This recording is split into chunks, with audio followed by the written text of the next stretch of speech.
The entire contents of this podcast and website are based upon the opinions of Tammy Garcia and her guests, unless otherwise noted. The information on this podcast is not intended to replace a one-on-one relationship with a qualified healthcare professional and is not intended as medical advice. It is intended as a sharing of knowledge and information from the research and experience of Tammy Garcia and her guests.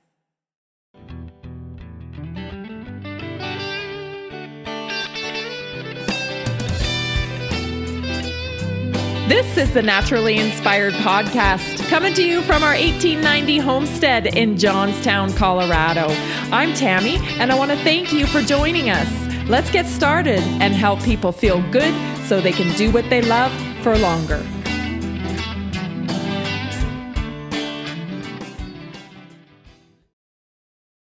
Today on the Naturally Inspired Podcast, we have Mandie Schake joining us. Mandie has a master's degree in occupational therapy and a bachelor's degree in exercise science. She has 4 years of working with patients in occupational therapy, and she has seen over 1,200 patients in an inpatient setting.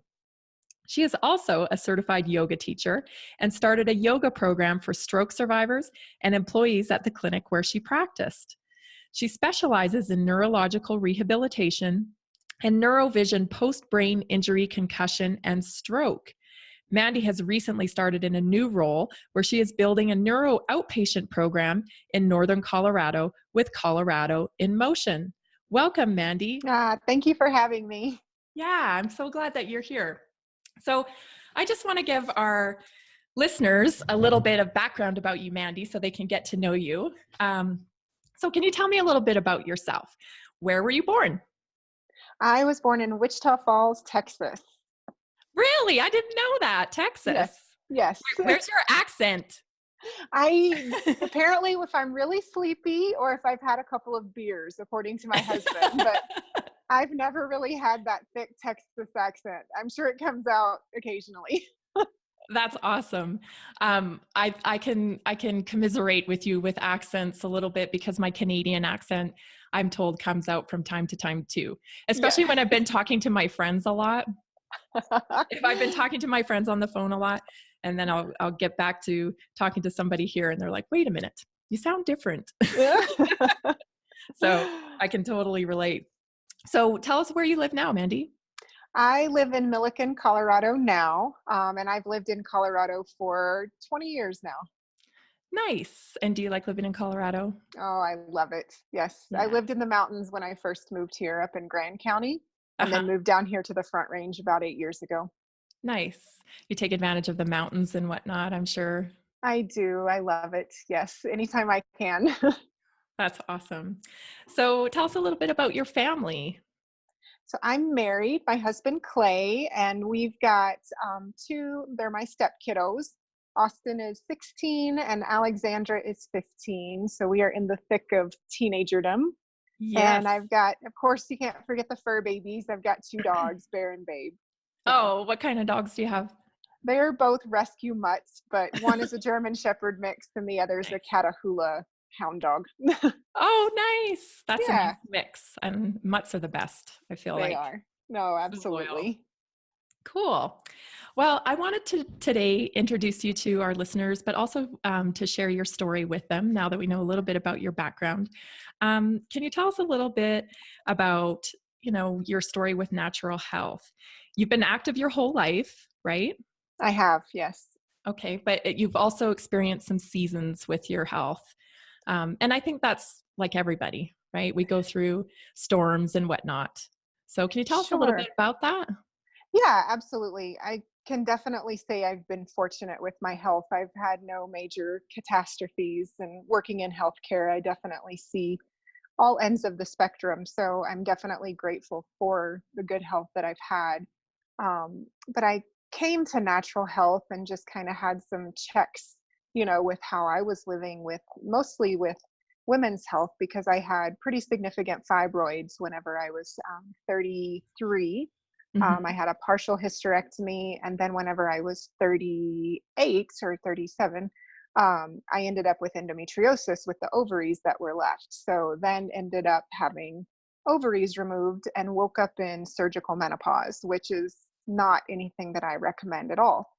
Right. Um, yeah, Overnight, literally pretty gone into much. yeah. Yeah. Yeah. And, no one, it was interesting. They told me after my surgery, my second one, that I would be in menopause and that we would have to talk about, what that would look like after I got healed. But Hmm. it was never discussed that, hey, you're going to wake up and you're going to sweat for no reason. You're going to feel like a toaster oven's inside your head, that, by Oh the way, my is gosh. floating somewhere above your body because memory, and you just have this disconnect. Wow. And then I was doing these because endometriosis was all over my intestines, my bladder, everything like that. I had to do Lupron injections, which they use for prostate cancer, um, Wow. to get the rest of the endometriosis. And Okay. so they ended up putting me on this estrogen patch, but then gave me these Lupron injections, which I had to read and find out for myself, that completely negate estrogen. And Oh, so, yeah, so they're like, here's this patch. Oh, and here's this injection. So basically, I just, for what? 6 months, was just in You were this chasing your state. tail. Absolutely. And it was, everybody's got their trials and stuff, but of course, when Right. it's personal, but it was awful.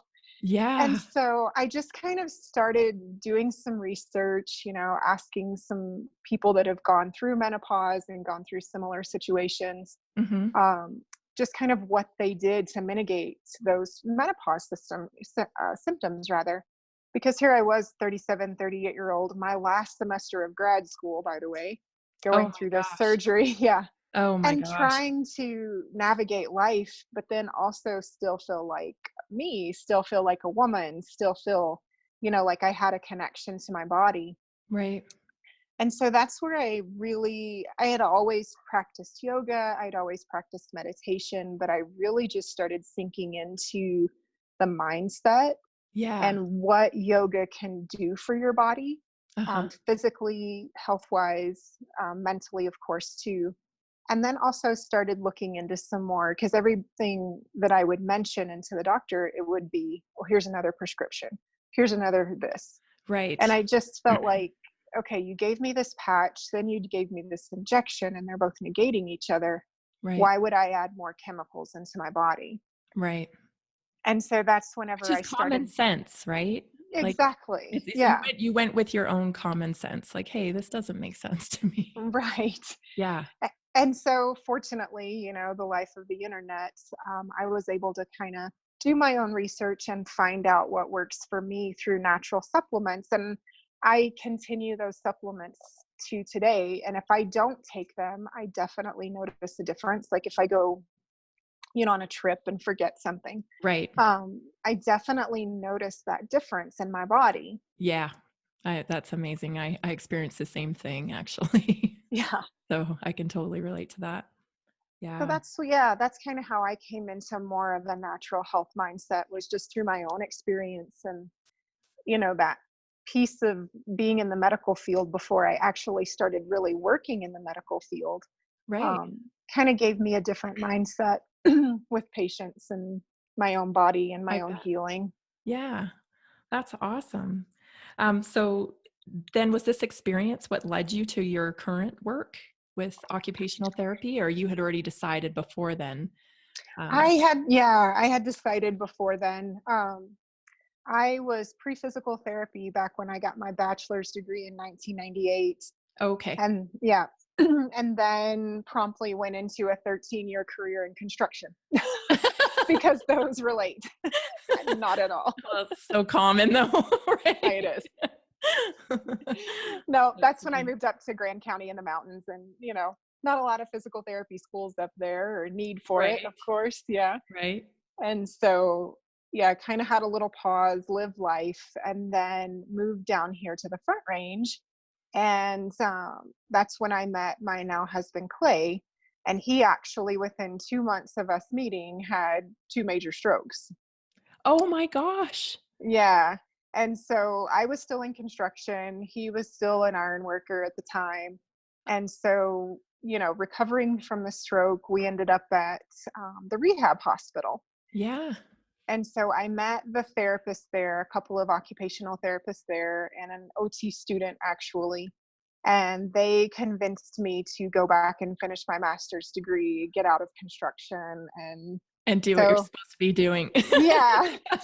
And so here my poor boyfriend at the time is recovering from a stroke. A few months later we get home and I'm like, so I think I'd like to go back to grad school. But that's amazing story though. That's so cool. Yeah, it was just kind of having that happen to him definitely gave me that Right. life assessment that I needed to go back and do something that I'd always wanted to do anyway. Right. That I did shift from physical therapy to occupational therapy. Hmm. Um, but yeah, just to kind of live that life to serve others and help others be able to live life is really what I wanted to do anyway. Yeah. That's awesome. And you're great at it. Oh, thanks. Hmm. Um, so what conditions do you see most in your practice when you're out there day to day? Um, Gosh, when I was at the rehab hospital, I saw everything from respiratory problems all the way through amputation.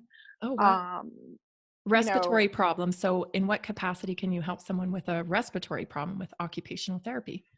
the common respiratory issue that we see is called COPD, which is, oh gosh, cardiopulmonary Pulmonary obstruction obstructive. disease. Yeah, Yeah. Mhm. all Yep. those acronyms. Um, but basically what I can do from an OT standpoint is help somebody establish those healthy routines, help establish, an exercise program, you know, Oh, learn not to to work cause. to work on the capacity of the lungs? Yeah, absolutely. Oh, Just kind okay. of open everything up, Okay. allow for what the lungs can do because you think of, our older populations, a lot of times they walk pretty hunched over, Oh, yeah. or they're sedentary. And Right. so whenever you're hunched over forward, you're crushing what you're filling up with air. And Sure. so just kind of opening them up a little bit again and building up strength. And again, a lot of it though, just to maintain it are those healthy routines. Right. So yeah, from there, and then of course at the rehab hospital where we were known for our neuro rehab population. So the biggest diagnosis that I would see would be stroke, brain injury, concussion, the severe concussions there, multi-trauma from car accidents. And Right. so Okay. So everything. it kind of ran the gamut then, didn't it? It did, yeah. And that's why now with the outpatient clinic that I'm with, Colorado in Motion, now I've specialized more in a neuro based. So now what I see are stroke patients, brain injury, concussion, and then those chronic neurological diseases like Parkinson's, multiple sclerosis, ALS, those Right. types of things. Okay. So you've had an experience working with a lot of different um, diseases and whatnot. That's Yes. that's really great. So you've had so much experience with that. Um, and can you pinpoint anything that you see more often that you can see that has been more of a lifestyle choice that has gotten them to that point? Are there certain things that you see over and over again where you're just like, man, I wish, they had made different choices. We wouldn't be in this situation with them right now. Yeah, absolutely. I would say one of the most common underlying diagnosis with all of those things that I mentioned is diabetes. Really? Yeah, it's one of the biggest indicators, or one of the biggest risk factors for having a stroke, Right. um, amputations, any type of debility. It almost always seemed like diabetes was kind of that most common denominator that I would see out of all of those. And, you know, whether somebody chooses to have diabetes, obviously that's not the case. Hmm. But I think more so the choice lies in that diabetes management. Right. Um, Unfortunately, they get diagnosed with diabetes and then it goes horribly unmanaged. And then Right. that's where you get all of that choice piece in there that they didn't watch their diet. They kept smoking, they kept drinking, they didn't watch their diet, Right. sugars. Sugars, yeah. Yeah. And with diet, when you say diet, you're referring to just an unhealthy diet of like processed foods, sugars, fried foods, um, pop. Yep, absolutely. All of the above. Yeah, yeah. That's unfortunate that it has to get that far, uh, Hmm. where it can come into that. Now, when we think of some of these things like stroke and things that you've mentioned, they can be related to diabetes, but we also kind of assume that these people are older. Is that the case? Are you Um, seeing more? Yeah. I I would like you to talk a little bit about that because I think that's something that, as young people, many people think they're immune.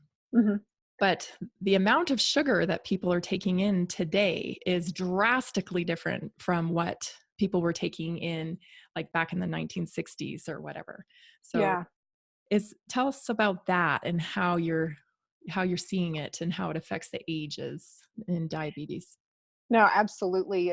And even whenever my husband had his stroke in 2011, I mean, it was still kind of it was that older person that was having that stroke kind of towards their end of their life. Right. And more, even just in the small population that I saw in the hospital, it's these 40-year-olds, it's these 50-year-olds, early 60s. And you don't think of somebody necessarily early 60s as young, but in the overall scheme of things, that It's too is soon. still, yeah, it's Yeah. too soon. You're still Yeah. working then. You're getting ready to retire, you're having grandkids. Right. And so, but I mean, we had people as, younger, that were teenagers having strokes. We had Yeah. 20, 30-year olds. Yeah, it's unfortunately, if you have those risk factors of diabetes and, you smoke, over drinking, or if you've got any type of heart issue, you're at risk for having a stroke. It doesn't matter what age you are. And Right. so, yeah, we just kind of kept seeing that younger and younger population. And those strokes weren't necessarily related to weird accidents. Like you can have a stroke in a car accident. Right. You can have a stroke, for lots of different reasons. Right. But more and more, we just started seeing those younger strokes that truly just fit that risk factor So it's prototype. really like lifestyle choices at this Yeah, point. Yeah. absolutely. Hmm. I just can't help but think that a lot of this has to do with the processed foods that we eat and just how much, I can't stress enough how much sugar is being consumed by our young people. And, it's just pushed in our face everywhere we go. Even, going into healthy grocery stores, there's still an entire wall of things that you wouldn't necessarily relate to sugar, but like cereal, for example, it's got so much sugar in it. And by the It time does. a kid has, one big bowl of cereal, they've had their sugar intake for a couple of days I in know. It's just in one crazy. meal, in It's one so meal. crazy. Yeah, it is. And I think all we can do is really spread awareness about that. So that's something I'm really doing is just trying to bring awareness to the fact that hey, these meals are just over the top, way over the top. And then add a sugary drink on top of it. You've got your sugar for the week in one. No, yeah. So No, it's unfortunate for sure, but it is. I'm glad you're doing this. yeah, I just if we can just get people to think a little bit differently and make it just a little shift in what they're buying, then I think the marketplace will um, come to us with better products because that's how we make our choices. We vote with our dollars. Wherever Sure. what we buy is what they're selling. And Hmm. if we stop buying rather something that's bad for us, then they're going to try to find something better for us that we will buy. I So hope. Yes, I hope so. yeah, but that comes with awareness. That's where we have to start is awareness for sure. Um, so having said all that, I know there's diabetes you see a lot of. What other conditions do you see more often besides diabetes? Besides diabetes, I just see again just that neuro piece out there, the strokes, the a lot of brain injuries, unfortunately. Are you seeing Um, an increase in Alzheimer's or Parkinson's patients or MS? no, but I am not as exposed to that, so I'm probably not the best person to act with inpatient rehab. It's a fairly aggressive therapy. So a lot of times we wouldn't get that population. So I'm probably not the best person to say if that's on the rise, Right. because it's just not a condition that I was around a lot in the inpatient side. Right. Okay. Um, what recommendations then, now that we've covered some things that you're seeing all the time, and it sounds like there could be some good recommendations to prevent these kinds of things happening to us. What do you recommend? A couple of things. I always try and encourage folks that whenever they're taking something into their body, and it all comes down to mindfulness, right? Yeah. Whenever you're taking something in, be mindful about that. This is what's fueling your body to just even exist, Right. much less any other demands that you're going to put on it. So, instead of doing that Snickers bar that's going to give you maybe 20 minutes of energy, why not have something that's a little more protein based, a little more healthy fat, um, and just start seeing what basically passes your lips as fuel to exist, to live, and then accomplish those tasks that you want to accomplish during the day. Right. Instead of seeing food as like a reward or something that you deserve or something, I mean, yes, you should enjoy your food. I always hate to say that, but instead Right. of, thinking That that you can only enjoy a cheeseburger, a fries, and a big, ice cream right. sundae, You can think get of, enjoyment out of something yeah, that's more nourishing. exactly. Yeah. And just think of how much, those types of foods, yeah, they're fun to eat occasionally. We all do it. Um, but just think of how your body is taking that fuel in and how that food is going to serve you that day. Right. So that's my number one. And then my second recommendation is always keep moving. We are Right. such a sedentary society. Mhm. And, more often than not, I'll ask somebody when I'm doing their evaluation, what can I get you back to doing? What do you like to do during the day? I watch TV. I sit and read. I'm like, okay, well, check. We're done. Wow. And so I always just say, keep moving, keep moving, keep moving, keep moving. And, size, yes, it matters in a health sense, but it doesn't always Right. matter in a movement sense. Because people Right. don't think about whenever, let's say you are obese, and let's say one of these things happens to you, like an amputation, a stroke. Yeah. Now all of a sudden you don't have part of your body that used to help you stand up. Yeah. You're Let's going to think be about that for a yeah. second. Yeah. And That's so you're going to come into a facility like mine, and you're going to say, hey, I need to go to the bathroom. And yeah. you've either lost your leg or legs both, or you half of your body doesn't work because you've had your stroke. Right. And all of a sudden you're asking me and some other folks to get you places, and Right. we You're just now can't. reliant. Yeah. Yeah, and you're asking someone like me and physical therapists to help teach you walk again, how to teach you to stand up again.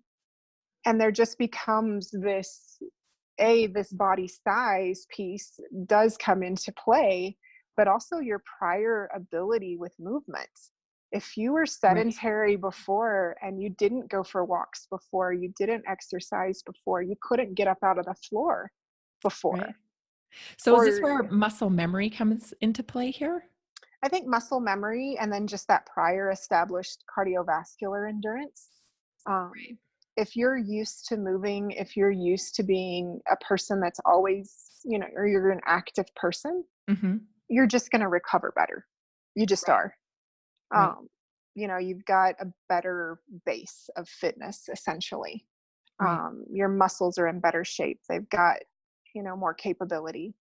And so just, yeah, those two things are what I always try and tell people. Just, keep food as fuel and keep moving, keep moving, keep moving. Right. Right. And how does obesity play into it when someone does come in, that's, dealing with obesity? How does that come into play with how you get them moving, being, Yeah, so sedentary? yeah, creativity. Unfortunately, a lot of times, if somebody is just to the point where we cannot physically help them stand, we have to get machines to do it. Right. And so then you're not using your muscles. You're not really relying on your own self, and we can't facilitate that muscle to work again. So we're Right. counting on a machine to do it. And so then what you're doing is you're increasing your burden of care because it requires at least 2 to 3 people to help you move with these machines. And Right. so now, you're kind of stuck somewhere. You need to go to the bathroom and it takes 2 to 3 people to help you. You're not going to get into the bathroom very quick. Let's just put Right. it that way. Right. Instead of just being to where we can work together one on one and I can get you there, you know? Right. And I appreciate you talking about this because, I'm not here to scare people into doing things, but I do want the reality of it. I want people to understand the reality of it because I think, we all think it's not going to happen to us. Hmm. But and we can't control everything. And we certainly bad things happen. But why not prepare yourself now, just to be in the best shape that you can be.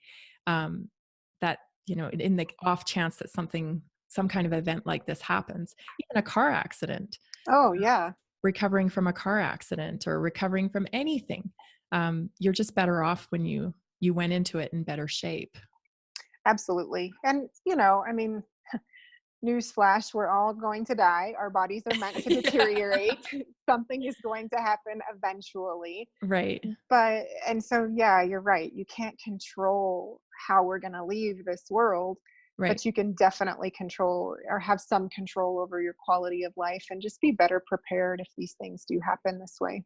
Right. So when you talk about recovery times with someone who is, not in shape versus someone who has taken care of themselves and is in shape, what are you looking at? What's the difference in that? Oh gosh, I know that's it would the, varies for yeah, everybody. it Um, does. Because every stroke is different, every brain injury is different, every is different. Um, yeah, I mean, if we can move you easier, you're probably going to recover a lot faster. Just because we can get more done in a therapy session, we can get you up on your feet a lot faster. right. And so, yeah, I would say the recovery is going to be faster from that standpoint. But to be honest, too, I've seen people that you would never think could stand up by themselves get up and go. And so, it's a lot of it is just about mindset as well. Right. And you mentioned that before too, just kind of reframing it and having a good mindset with recovery is so important. Oh, absolutely. Yeah. I wanted to talk a little bit today too about concussions, since we're talking about younger people, and just how all of these ailments can really hit you at any time. It's not age specific, and certainly concussions can happen to anybody. But we are seeing a little bit in the media more about concussions, and so I wanted to ask you about that. And kind of, are you seeing concussions in your practice with young people? And if so, from what and how often? Yeah. So I actually specialize in concussion recovery.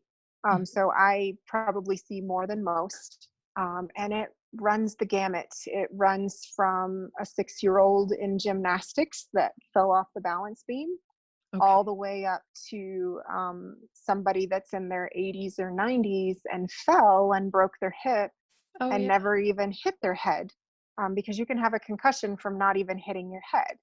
I did It's not just, know that. yeah. So our brains are not attached to our skull, right? So they're Right, floating, they're attached to our spinal cord. I'm drawing with my hands in case right. anybody needs that. Um, but yeah, so our brains are floating. And so the spinal cord is what obviously attaches. Right. But concussion is just basically that bouncing around and that jarring of your brain inside Oh, your okay. skull. And I so see you what you can mean. fall and, yeah, land on your butt and still get a concussion. So it's almost like whiplash? You can get a concussion from whiplash? Absolutely, you can. It's that they call it coup contra cue. And so Okay. basically, it's whenever your head goes forward, your skull is going to hit the front of or your brain's going to hit the front of your skull. Okay. And then you're going to get that whiplash effect. And so the back of the brain is going to hit the back of the skull. And depending on the intensity of the hit, it can kind of bounce around in there for a little bit. Wow. And so, yeah, concussions typically don't show any changes on MRIs.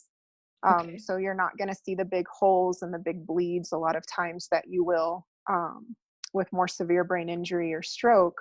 But instead, it's a diffuse axonal injury, so it just has like this shearing effect. on your brain and the nerves. Oh, okay. So Um, that's interesting. So are you seeing more of them than normal? And what age group are you seeing them in most often? I tend to see them more in a couple of different. You've got your sport concussions, so Okay. your teenagers, college age athletes, and then I also have a very high prevalence of female car accidents with concussions. That tends to be a bigger population as well. Okay. As to the why I'm seeing more of them, I think just more awareness around them. There's So definitely people are more. coming in more often Yeah, absolutely. thinking, "Oh, I Um, may have a concussion," because there is more awareness and articles in the media and whatnot? Absolutely. And I think women are a little bit faster to address those issues than men are Mhm. in What are the that middle symptoms? age group. What are the symptoms? Um, Like, how do we know if we have a concussion or if we've just kind of had a good whack on the head? yeah. And so, if you've got nausea, vomiting, Mhm. dizziness, blurry vision, headache, feeling of fogginess, double vision is a big one. Anything where you just kind of feel like you're in that cloud, it's always a good idea to get checked out for sure. Get checked. Okay. Yeah. Cool. So when it comes to sports and youth and preventing concussions in that arena, what is there anything more we can do in your opinion? Is sports doing enough? How do you feel about it? There's a lot of stuff in the media right now, and it's kind of a touchy subject. So what do you feel about it since you work in the industry? As far as preventing a concussion, I mean, beyond practicing that basic safety of all sports, I mean, whenever you're in a sport, you're in a risk. It's the risk that you take. Right. Um, and so, I definitely, whatever equipment that they're coming out with, I'm definitely for because the sports aren't going to stop. And I don't think they should. Right. Um, I The think just, benefit of them is great to our young population for sure. right. Mhm. And none of us want to live in a bubble. We all want to do those things. I could, get a concussion out hiking and doing those types of things too. Right. But I think just, following those safety standards, to prevent if whenever there is head impact to minimize the damage. I think the biggest steps that we've made though are preventing that second impact syndrome or getting that second and third concussion. Yeah. Uh, I definitely that's wanna talk where about I've seen that. biggest. Yeah, that's where I've seen the biggest. And I'm fortunate enough to work at a concussion clinic that that is what we do. We get these kids in that have had their concussion. We put them through. I This is treat their them. first concussion? Could be first, could be second or third. Um, So is the protocol to treat a concussion different from first concussion, second concussion, third concussion, or is it all the same? that would be a doctor's answer. So on Okay. that one, I don't know. Okay. From our standpoint, what we do, I see them for occupational therapy if they need vision therapy. Physical therapy sees them if they need any, a little bit of vestibular therapy or if they need some neck manual therapy, anything there. And then we actually meet as a team with our doctor and our neuropsychologist and a speech therapist and see if that person that's had this concussion has passed all of the protocols that have been developed in order Okay. to return to sport. Okay. And that's definitely where I feel like the new piece is. Um, and as far as concussion management, because I mean, whenever we were kids, you got a whack on the head. Maybe you weren't supposed to go to sleep for 24 hours or Right. whatever, Right. and That then sounds about right. yeah, and then you were good to go. Yeah. So that definitely, it still happens, of course. But if we see them in our clinic, we put them through these protocols that have been developed before we release them back to play. And if they don't pass those protocols, we do not release them back to play. Right. And so, you can, unfortunately, the clinic that I work at now was actually founded by a football player that was in high school that died from second impact. He went back onto the football field too It was his quickly. his family founded the clinic? They were part of it, but it was actually the school psychologist that was the biggest part of it as well. Okay. So And the so, the school he went to, because he passed away, and then the school he went to, started this. this clinic, No, the school psychologist, the actually. school She psychologist? left and retired I and see. started this. And Okay. then she wrote the protocol for how to return somebody back to sport for the state of Colorado. Yeah, Oh, wow. That's yeah, awesome. She changed it then because of his incident. absolutely. That's Yep. amazing. So in terms of what you treat then, when you I know it's the doctor's, decision to line up the protocol, but can you take us through a little bit about how you treat someone with a concussion? Absolutely. The first thing that I put them through over, a general physical assessment from my standpoint, but then I specialize in vision therapy Yeah, after a neurological event. So, our ability to take in our world, 85% of that comes from what we see. right, And whenever your eyes aren't lining up 100% and they're not pointing at the same thing just the right way, it completely alters your world. It makes life miserable. You can't perform those roles of student, mom, dad, right. friends, You literally teacher. can't function when your eyes are not lining up. Absolutely not. And so, in conjunction with a neuro ophthalmologist or optometrist, I put them through a vision screen and then help develop a vision therapy plan and spend, the next several weeks, couple of months, whatever it takes, doing that vision therapy to get them to where they can get back to the roles that they want to do to live life. So vision therapy, are these actual eye exercises? They are. So there's eye exercises that you can do to help your eyes converge or bring your eyes together. I see. Yeah, and then the ability to be able to look down at something close, you have to bring your eyes in really close together and your lens has to change. And Hmm, then if I look back up, so keeping it in the role of the student, I'm taking notes and I look up at the board, my eyes quickly have to break apart and relax. right. And that is very difficult sometimes after you've had a concussion Yeah. or just the ability to tolerate motion. Um, Whenever you're focusing on something, the world continues to move around you, and that can create some mismatch in your system. Right. Um, and That's so something I that's, didn't really think about, how yeah, vision plays into a recovery like that, and I find that so interesting, because it's definitely harder to do things with your eyes closed. We had talked about that once, how it's one way to do a yoga pose with your eyes open and you're using your eyes to focus on something. It's much easier to stand still and hold that pose, but close your eyes. oh, and you're gone. Yeah, I'm the same Gone. way. Yeah, as soon as I close my eyes, or even if you just look up Yeah, um, you change your in a pose, focus even. Change it's your crazy. your line of focus rather, like if you're focusing on a certain, thing, even if you move it, then it can just throw you. So, Absolutely. that's Yeah. but it's something I did not think about when it comes to, like, neurological recovery. I just didn't think about that. So that's fascinating to me that Yeah. eye exercises could just what did you say, like 85% of your 85% of our world. Yep. wow, And that's amazing. so, no, and yeah, I get to play with vision toys all day. And there's lots of other, toys and tricks and tools that I get to Yeah, use. But yeah, most people don't think fascinating. about vision after neurological events. I think that's why one of the reasons that I love it, because You're I so get to, passionate about it. yeah, because it gets overlooked almost all the time. Right, right. You mentioned the later onset symptoms with the concussion and that football player that unfortunately lost his life, because of the later onset symptoms. What are those, and how can we be on the lookout for those kinds of things? So he passed away, unfortunately, because of second impact. So he got hit again while Oh, his he got brain hit was again. still, yeah. So while his brain was still healing, he got hit again. So Oh my gosh. anytime, you know, that you've had a brain injury, you're, if you have another one, it's going to be worse Right, because your brain is altered. It's not healed. It's different. And right, so you're taking a weak link in a chain and you're hitting it again. So it's right, going to break a lot easier.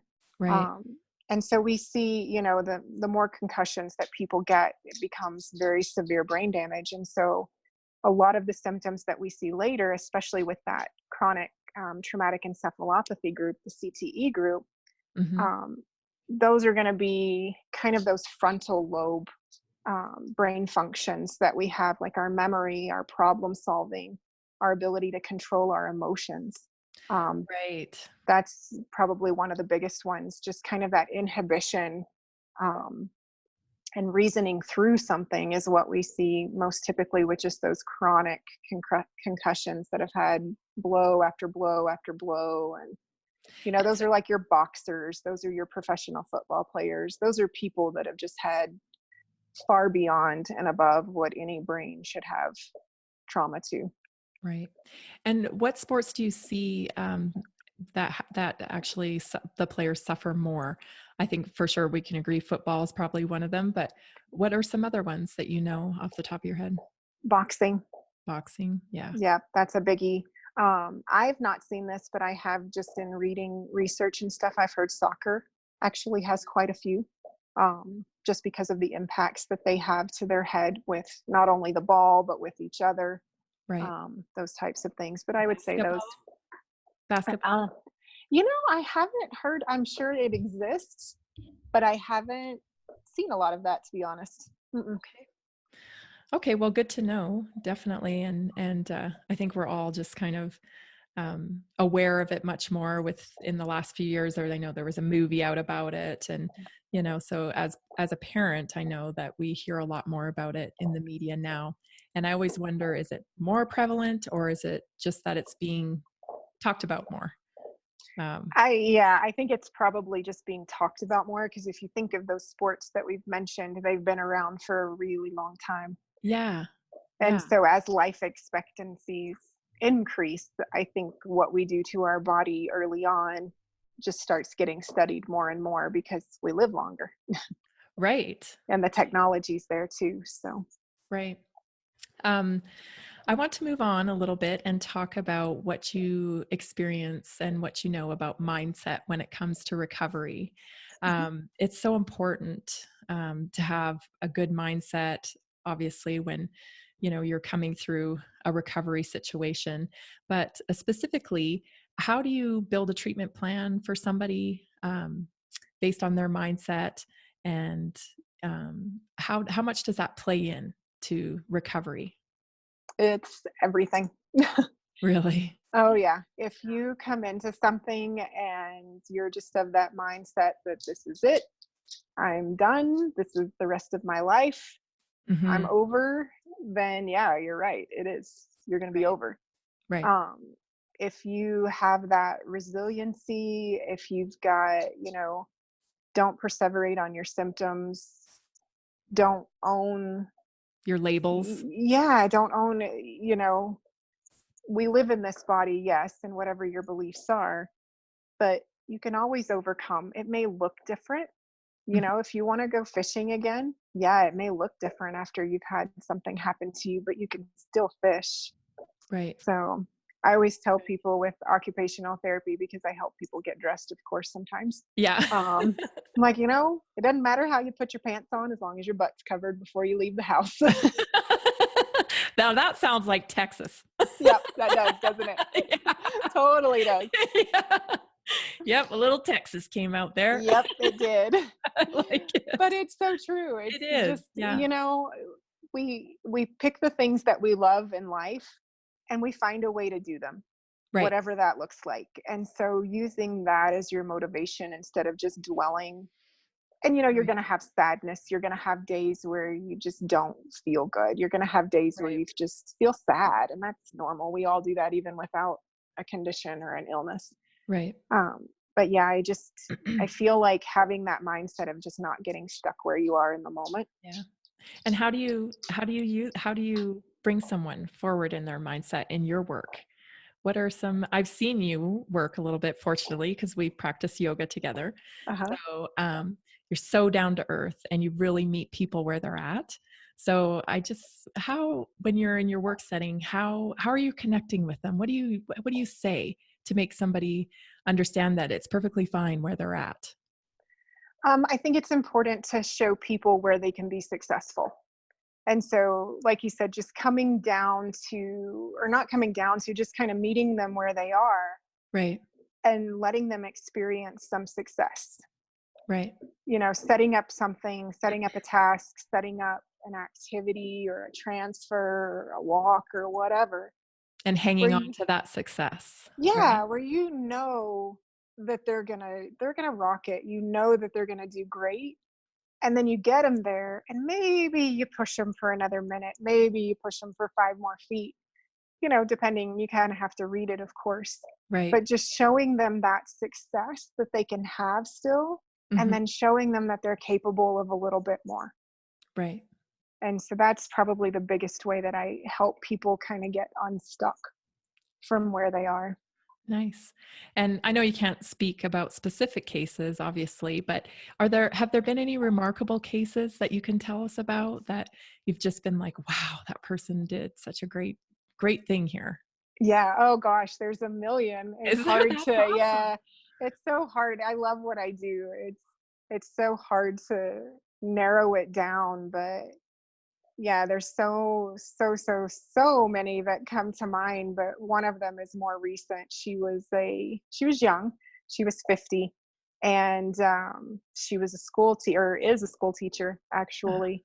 And she had a lot of life events happen to her, and just kind of ended up in my hallway with a stroke that actually took all of her vision, oh my and so gosh. made her not completely blind, but very much so. Um, oh my God, I walked in there, and to be honest, I was like, I don't know how I am going to move you. I don't know how this is going to go.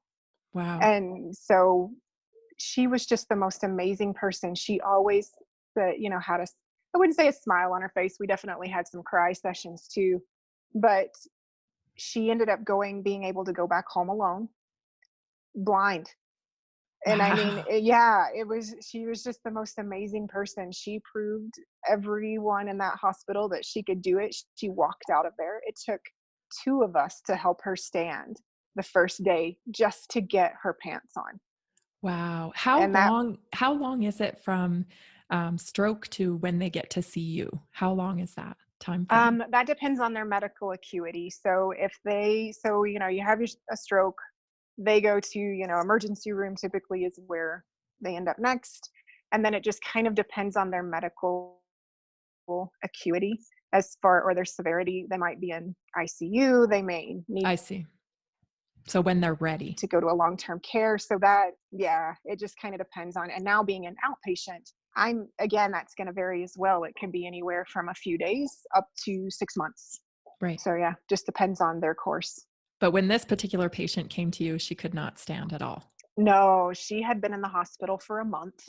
Oh, wow. Had to have CPR for quite some time. Oof. Yeah, Wow. so she did it a doozy. But yeah, she couldn't stand. Took two of us, and she cruised out of there with her little four-wheel walker, singing, yeah, singing and smiling and waving, and yeah, she's a beautiful soul. So Wow, that's yeah, amazing. That's yeah, amazing that you get to be a I part of that. I get to meet some really cool people. That's awesome. Um, so with mindset, I know you personally, you practice yoga, Mhm. which I love, and you're so good at teaching yoga too. So I enjoy your classes a lot. Oh, thank you. Um, but I know that you also practice Buddhism as a philosophy in your life. And can you talk about that journey a I little do. bit? Sure. Gosh, I discovered or started researching Buddhism. I was probably in my early 20s. And it just, I don't know, everything else just never fit, to be honest. Right. And my stepdad, actually, who used to be a Baptist youth minister, told me, he goes, I don't care what you decide you want to be, as long as you make a wise choice. He goes, as long as you're making an educated choice, not just of the moment kind of a thing. I'm like, all right, I can do that. And I was kind of surprised, given his background, that Right. I wasn't surprised because of the support, but I guess I was, being that age too, I was surprised with the openness of it. Right. And so I kind of just jumped in, and I read about a lot of things, talked to a lot of people, and Buddhism for me just kind of fit my personality, my lifestyle, the philosophy. And for me, without getting too much into it, for me, it's just that non-attachment to everything, really, which I'm still working on, of course. Right. Um, That's a life journey. it is, Yeah. yeah. And it doesn't mean an aloofness. It doesn't mean a non-caring. It just means, I'm going to go into this. I'm going to give everything that I have. Hmm. How it turns out is how it turns out. I can't get attached to the results. I Right. can't get attached to my body and how it is today, because that could look very different tomorrow. I Right. can't, I can't get attached to being able to hike 12 miles up to a lake and fly fish like Right. I did this weekend, because that Mhm. may look very different next weekend. Right. I can still get the same enjoyment out of it, And be but it may grateful not. for it, and be grateful Yeah. for it at the time. Um, Yeah.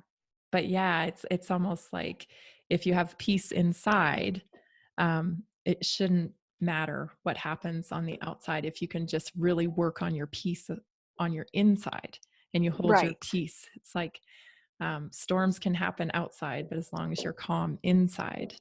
Hmm. And that's kind of the whole philosophy of yoga, isn't it? It is. You're in these big crazy postures Yeah. and you're asked, now put it's like this weird twisted game Yeah. of Twister that we play. And I'm like, put my foot where? Yeah. But that's all it is. It's just asking you to step out of your comfort zone, but maintain who you are inside, maintain that midline. We always talk about that, but also just not being attached. If you fall, you fall. If you get one foot up, great. If not, Right. that's okay too. And so yeah, just kind of that non-attachment piece. And then also just kind of what I also take from Buddhism too is understanding that the differences in people's perspective. Mm, My perspective is my truth. It doesn't mean it's right. It doesn't mean right. it's accurate. It just means it's my perspective. Right. And same thing with somebody else. That's their perspective of a conversation. That's their perspective of who they are. It doesn't mean that it's right. Doesn't mean that it's truth, but it's just theirs. And so just kind of understanding that helps me, because I deal with a lot of people who I don't agree with, who I don't always like, who, Right. just people from all walks of life. And so understanding that this is their perspective, this is what they strongly feel about, this is who they are, helps Right. me a lot. I don't have to take it in. Right. I don't have to be part of it. Get along with people. Yeah. Yeah. Yeah, I can see that would be a lovely compliment to what you do, is just being able to meet people where they're at and understand that that's their perspective. On the flip side of that, I think when you're coming out of recovery, we are so attached to the way our bodies look and the way they perform for us when they're functioning reasonably well. That it's Yeah. a whole new adjustment when you don't come out the same. So, what a gift to be able to practice something like Buddhism that kind of detaches you from that and helps you build a solid core of peace inside, so that you Hmm. can allow your body to heal.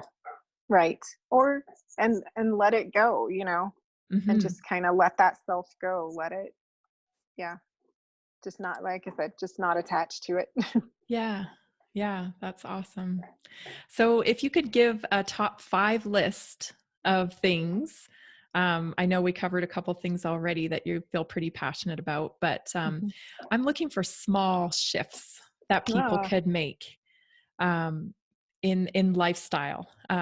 One thing I want to talk about too a little bit before we get into that is body mechanics. Mhm. I know so many people, and I know it's happened to me, where you just turn a certain way.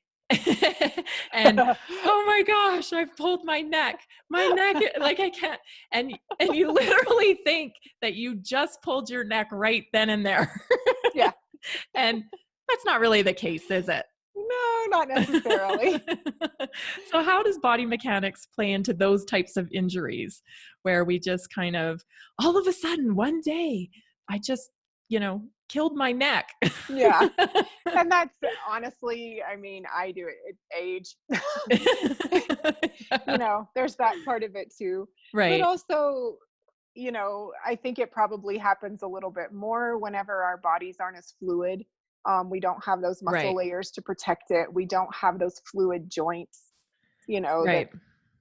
can move and have that flexibility and that support of the fluid around them, just to kind of maintain our fluidity in space. Right. Whenever we become that very rigid sedentary person, Right. then yeah, you're going to have those instances a little more um, Right. often, because whenever we move, all the little components that need to help make that shift may not be meeting you where they are because they're not working as fast. Right. So yoga is a great way to keep moving. What are some other suggestions for somebody who's just getting started? Somebody who just really wants to make some simple Mhm. swaps, in life. I'm not going to do this anymore. I'm going to do this now. Can you Yeah. make some suggestions for movement with that? Yeah. I always say go for a walk. It's the Yeah. easiest. It's cheap. Yeah. I don't care, where you live. Go to, if you feel like you're uncomfortable in your community, or if the ground's not even enough for you, go to a mall. Right. I mean, everybody kind of laughs about mall walkers, but Yeah. it's safe, What? it's They're well not lit, cool. Mall it's walkers are not even. cool. I know, they're the most awesome. I've seen them in Sam's now too. But it's true. Go for a walk. One Yeah. day go for 5 minutes, the next day go for 10. With our, yeah, and that's for older people. That's a lot easier to put in a lot of times, but a lot of times, like the middle aged, younger folks, they say they're too busy, and that's Right. not really true. It's Right. you're making the choices, and so instead of sitting there scrolling through Facebook or whatever, we can get lost in YouTube for hours. I've done it. Yep. Yep. And so instead of that, set it aside, go for that 10-minute little stroll. Just Right. make it doesn't have to be, CrossFit. It doesn't have to be a gym Right. membership. It doesn't have to be, oh, I'm going to do 100 sit-ups and 4,000 lunges and Right. run 5 miles for it to be worth it. That's not the Right. case. It's just No. movement. Just move. Yep. Just simple movement for sure. I can't stress that enough. And that's an easy, simple fix Hmm. to just making a change is just getting up and walking out the door and Yep. getting moving. And I would say too, don't be afraid to reach out because look at, there's fabulous people out there that are wanting to help and they're going to meet you where you're at. Yeah. So you don't have to go to Gold's Gym the first day. No. And even, you and I have talked about this, like our sweet little yoga studio that we both love. Yep. What I love about it is, and what I try and promote in my class too, is it's a safe space. Right. You're going to find a place that you fit. Are you going to Right. find a place that you don't fit? Absolutely. Yep. And so don't give up on that first one. Right. If you're wanting to get into yoga, if you're wanting to go to the gym, and I would feel intimidated at some of those places where everybody's in Lululemon Absolutely. and they're on their hand, their 20s or 30, and they don't bend over in down dog and their stomach's like going down. I'm like, where did that come from? Yeah. What? You wouldn't feel comfortable in hot yoga underwear, sweaty? No, no. Yeah. And That's so, yeah, definitely I not the mean, place to start. no. And so, yeah, just find that, and yeah, don't give up easy. Find that place where you fit. And there's people out there that are accessible, that enjoy helping other people, that just want to create that place of inclusion and safety. Right. And that's a simple swap. As far as nutrition goes, what would you say, you know, eliminating all sugar is pretty scary for someone who, lives off of sugar. So what are Right. some simple swaps that you could recommend for people to make? I would say one of there might be a couple actually. The first one I would say, meal prep. It's Yes. huge. I do it on Sundays. I just throw a bunch of chicken in. I mean, it doesn't have to be chicken. Everybody always goes to chicken, but it's easy. Yeah. Um, but just a little bit of forethought into Right. what you're going to have for lunch that week. And that's where I always make recommendations, because it's so easy to eat crap at lunch. You're at Mm-hmm. work, you've got other people that are like, hey, let's go here. Hey, let's go here. Oh, look, I brought, and we've all done this whenever we've worked in an office. We will bake something, or someone will give us a bunch of candy at home, and you're like, oh crap, I have to get rid of this in my house. I know, I'll take it to work. Yeah. That's And it so is true. like inhaled at work. Yeah. And Yep. yeah. And so I say, those are those simple swaps, is just a little bit of meal prep, and maybe just start with your lunches, That's because a that's great where idea. I see a lot of that there. Yeah. And what about mindset? What are some swaps we can make with mindset when it comes to Um, getting healthier? just mindfulness, putting a little bit of forethought into your actions. And this is something that I work on all my whole life, probably, because I'm one of those fast movers that just kind of jumps in. Right? But just step back for a moment and think about what you're doing, and just kind of have Right. that forethought of action. Yeah. I think those are great tips, really great tips. And if you follow all of those things, then, when you're in a situation where you find yourself you have to recover from, you will come out of it a lot better, I think. I hope so, yeah. Yeah. Well, thank you so much, Mandie, for being on today. I really enjoyed our discussion. Where can people find you?